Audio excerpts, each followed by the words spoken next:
মানে গান দিলে মাঝখানে যাবেন হালকা একটু মডেলিং করে না গান দেবেন, সোয়া জিনিসে ভালো লাগে না, না কথা কন না কে বাবারা? যে গানটাই দেবেন হালকা একটু মডেলিং করে গানটা দেন, আসছে দেখেন ভাই আমার রিজেকে এটা ছিল হয়ে গেছে, আর কাউরে বলবো না নেন নেন না।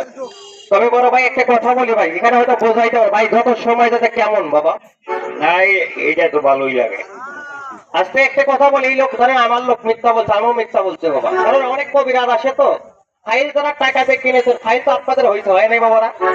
আচ্ছা ভাই আপনার ব্যথা তো বাড়ির থেকে আসে না, শরীরেই আছে, ফাইলটা যেটা কিনেছেন ভাঙে, অল্প তেল নিয়ে এখন নিজে হাতে ব্যথায় লাগান, 10 মিনিটে যদি আপনার ব্যথা ভালো না হয়, আমাকে এখন ভাঙা ফাইলটা ঘোরাইতে এখন টাকাটা নিয়ে চলে যাবেন, আমিও চলে যাবো। এসে ক্লিয়ার কোনো কথা আছে কি বাবারা? অর্শ বাবা বলতেছি শুনেন, হ্যাঁ বলতেছি, অর্শ পায়খানা আছে, রক্ত করে ব্যথা করছে, আপনার তুলাতে ভিজা এখন লাগান, 2 মিনিট টাইম দিলাম, আমি আসি। হ্যাঁ বাবা, এই মালামাল গুছাতে 10 মিনিট লাগবে, 2 মিনিটে জ্বালা যন্ত্রণা রক্ত পড়া বন্ধ যদি না হয়, ভাঙা পাইল এখন যে টাকা নিয়ে চলে যাবেন। দাউদ চুলকারি চরমর বিষাক্ত ঘাপসরা, আপনি চুল পায়ে পারেন এমনি পারেন এখন লাগান, চুলকারি যদি এখন বন্ধ না হয়, এখন আপনি ভাঙা পাইল ঘোড়াই দিয়ে টাকা নিয়ে চলে যাবেন। আচ্ছা এর চেয়ে ক্লিয়ার কোনো কথা ভাষা আছে কি বাবারা? এই জায়গায় সবাইকে এক ভাবেন না বাবা, আমি বলছি যত পুরাতন ব্যথা আছে, সিরিয়াস ব্যথা আছে, আপনি এখন লাগান, কোথায় কাজে বেল নাই, ভাঙা পাইল যে টাকা নিয়ে চলে যাবেন বাবা। তবে পায়ে হাতটা বললাম, কেউ 5 পাইল নেবেন 500 টাকা, 10টা নেবেন 1000, 2টা নিলে 200, একটা নেবেন 100, দামাদামি কেউ করবে না, পায়ে হাত অনুরোধ। এরপরে কেউ দামাদামির কথা বললে আমি ভেবে নেবো তার জ্ঞানের অভাব। বড় ভাই যারা আমাকে চিনে, আমি এক বাজারে যাই, পরবর্তীতে গেলে 2টা 4টা 5টা করে ফাইল গ্যাদারিং এর মধ্যে থেকে চেয়ে নেয় দাদা, হয়তো আমি আপনাদের বোঝাইতে পারি না, জীবনের প্রথম এখানে তাই আমি বললাম যত সিরিয়াস ব্যথা আছে, যত পুরাতন ব্যথা আছে, আপনি এখন লাগাবেন, এখন কোথায় কাজে মিল নাই, ভাঙা ফাইল দিয়ে টাকা নেবেন। আমার ওষুধ কেনার কথা বলেন, আমার একটা কবিরাজি শিখেন, পৃথিবীর বুকে যতদিন বাঁচবেন আপনার জীবনে ব্যথার ওষুধ টাকা দিয়ে কিনে খাওয়া লাগবে না। কবিরাজের ভিত্তি আমার জন্ম, আমার বাবাই কবিরাজ, দাদাই কবিরাজ, তার বাবা কবিরাজ ছিলেন, শুধু আমার এই কবিরাজি শিখে রাখেন, মৃত্যুর এক পর্যন্ত আমরা ব্যথার ওষুধ কিনে খাওয়া লাগবে না। আচ্ছা ব্যথার বড়ি নিয়মিত খাওয়া ভালো না খারাপ আপনারাই বলেন তো বাবারা?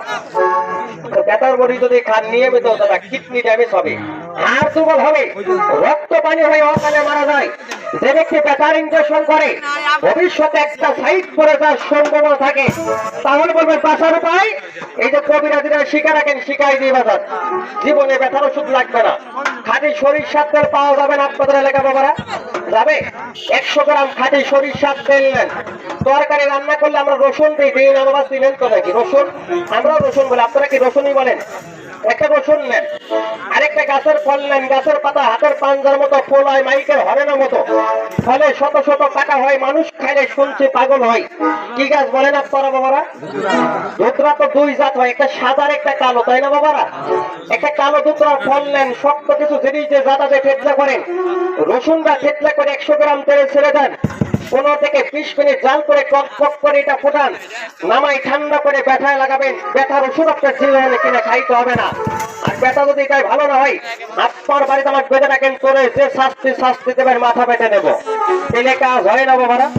আমার ঔষধটা যারা নিচ্ছেন, নিয়মটা আমি 1 মিনিটে বলে দিই, নিয়মটা শোনেন। বাতের ব্যথা, মাজা ব্যথা, কোমর ব্যথা, ভাঙ্গা ব্যথা, নতুন পুরাতন যে ব্যথাই হোক, অল্প থেকে হাতের তালুক দিয়ে ব্যথা হালকা একটু ধোলা দেবেন, ধোলা দিলে একটু গরম হবে, ছেড়ে দেবেন, 10 মিনিটে ব্যথা কমা শুরু। 10-20 দিনের ব্যথা 2-1 বার লাগান ভালো, 6 মাস 1 বছরের ব্যথা সকালে একবার রাত্রে একবার 7 দিন লাগান ভালো। আর পুরাতন ব্যথা হলে 3 সপ্তাহ 21 দিন লাগান, চিরতরে ভালো। ব্যথার নিয়ম কি বোঝা গেল বাবারা? এটা ব্যথার নিয়ম। অর্শ পাইল, ফুটি গ্রাম পায়খানা রক্ত পড়ে, নিয়মটা একটু সবাই শোনেন, একটু তুলা নেবেন, এই তেলে ভেজাইয়া রাত্রে শোয়ার আগে মলদারে ঘোড়ায় ঘোড়ায় লাগাবেন, 2 মিনিটের মধ্যে অর্শ পাইল, ফুটি গ্রামে জ্বালা যন্ত্রণা রক্ত পড়া সম্পূর্ণ বন্ধ হবে। রাত্রে আরামে ঘুমান, সকালে ঘুম থেকে উঠে মনে করে রোগটা ভালো হয়ে গেছে, 1 বার লাগালে উপকার হয়েছে, আরাম হয়েছে, ব্যথা মুক্ত হয়েছে, ভালো হন নাই। সকালে পায়খানা প্রস্রাব শেষে সুতার কাপড় থেকে মুছে নেবেন, কারণ তেলে আর জলে বাবা এক হয় না। আবার একটু তুলা নেন, এই তেলে ভেজা মল ধরে ঘোড়ায় ঘোড়ায় লাগান, 7 থেকে 10টা তেল লাগাবেন, চিরতরে অর্শ পাইল সুরক ভালো হয়। দাউদ চুলকারি সর্বরোগ, চুলকায় লাগাবেন ভালো, এমনি লাগাইলে ভালো, হঠাৎ কেটে গেলে লাগান, রক্ত পড়া বন্ধ, পুড়ে গেছে লাগান, বরফের মতো ঠান্ডা, ছোট ছেলে মেয়ে পরে ব্যথা পাইছে লাগান, ব্যথা ভালো, শীতে হাত পা লাগান ভালো,